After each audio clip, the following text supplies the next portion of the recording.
Hi, I'm Carrie with Happy Fish Tarot, and that is Lulu with Happy Fish Tarot, and you are watching Tarot Tuesday.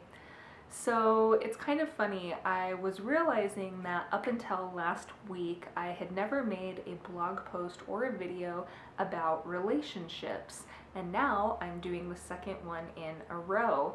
This is one of the most common topics that people come to me for tarot readings about, so it's probably about time I started talking a little more about my perspectives. This month I am celebrating 2 years of marriage, and as I reflected on that, I was thinking about how many really major life lessons I've learned about maintaining a long-term relationship. So we've been together for 5 years, married for 2 years, and I want to share with you the top 3 lessons that I've learned that have helped my relationship go a lot more smoothly. Lesson number 1 is keep your own imaginary kitchen well stocked. So this is a concept I got from a book called The Mastery of Love. I will put a link to it below the video. So imagine that you have this beautiful kitchen, and in this kitchen you have a limitless supply of nourishing, delicious food, everything you could ever want. And now imagine that someone comes to the door and tries to convince you that you need to buy this box of pizza that they have. Well, you would probably say to them, "No thank you, I don't need that pizza because I have my own magical kitchen full of everything that I ever need, and it never runs out. It always keeps me nourished." Now, on the other hand, imagine that you have a kitchen which seems to be very sparse, and you feel maybe that you don't have enough nourishment within that kitchen. And then the same situation happens where someone comes to the door and tries to convince you that you need the pizza that they're offering. Well, in that situation, you're probably a lot more likely to feel that you do need that pizza and that you do need to be dependent on that other person bringing you that pizza. So it sounds a little silly, and I promise it was more elegantly described in the book than I just retold it, but it's a metaphor for self-love, and the idea is if we have our own magical kitchen in which we always know that we are enough and we always know that we're nourished and that we're strong in our core, then we don't need to become dependent on another person giving us that love. Sharing what we have with another person is just a nice, beautiful bonus to the already beautiful and well-stocked invisible kitchen that we live in. So when I first read this passage in the book, I literally just burst into tears, because at that phase in my life, it really hit home with me that I didn't have my own magical kitchen. I did have a scarcity mentality, and I was becoming dependent on other people to give me that source of love that I should have had within myself. So when I realized that, there was something within me that knew that there was a little spark of something in that invisible kitchen within me, and all hope wasn't lost, and I knew that I could build up that feeling and I could build up my reserve of self-love. And so I started slowly working on that process, and it's not an easy thing to do, but I do think it's necessary to have that really solid foundation of limitless self-love before you can have a truly healthy and nourishing relationship with another human being.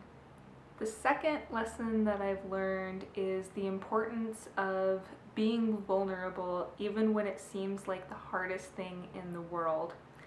So we all, to a certain extent, have built up defenses and personas, and there's nothing wrong with this, but there comes a point, I think, in most relationships that you will want to express something deep, something that's at the core of who you are, and showing someone that truth within you can be incredibly difficult. This could come in any manner of forms. Maybe you want to tell someone you love them and you're terrified to do that. But in order for you to really have the deepest, most soulful connection you can, I think that it's extremely important that you learn to open yourself up to being vulnerable. I think sometimes we make the mistake of equating being vulnerable with being weak, and that's really not the case. I think letting yourself be vulnerable is actually one of the most bravest things that you can possibly do. I think we're also sometimes afraid that if we do let ourselves reach that level of vulnerability and we really express something deep to our partner, that there's the chance we could be rejected. And I think there's something within us that's maybe afraid we won't survive that. But the more you work on willingly putting yourself into that state of vulnerability and really being completely honest and letting your partner see the shining core of the core of who you are, the more times you do that, the more you open up and the richer your connection gets and the more connected you feel to yourself as well. So I think it's really important to express what you need to express to your partner even when it's very scary to do so. I just realized I'm sitting here getting all emotional talking about vulnerability and Lulu's just behind me just taking a bath. Okay, the third lesson that I've learned about maintaining a long-term relationship is that everybody wants to be seen and heard. I heard Oprah once talking about her biggest takeaway from all the years of doing her talk show, and she said everyone she ever met wanted to know three things. Do you hear me? Do you see me? And does what I say matter to you? And I think this is true of human beings in general, and it's extremely true of partners in a relationship. This can manifest itself in big ways and in small ways. So in bigger ways, it would go back to what I talked about with the vulnerability thing. Sometimes your partner will want to express their fears and express their dreams and express these things that are very deep and very crucial to who they are at their core. And it's really important for you to be fully present for that and to sort of validate them, I guess would be a way to put that. To hear them, to see them, to really give them space to be safe and to be who they are and to be loved and to be accepted for that. And if they're a really good partner, they'll be doing the same thing for you in return. And this can happen in smaller ways as well. So for example, my husband loves sports and I really don't care at all about sports, but because it's important to him, I do try to make time to listen to him talk about sports, to ask him questions about what's going on, to sometimes go to games with him.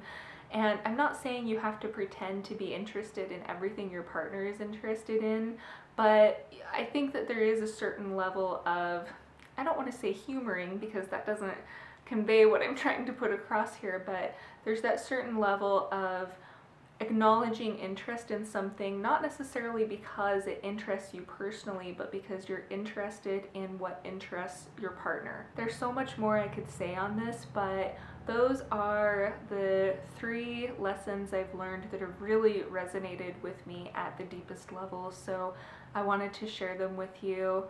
Thank you so much for watching. Make sure to visit me over at happyfishtarot.com and subscribe to my YouTube channel. I will catch you next time.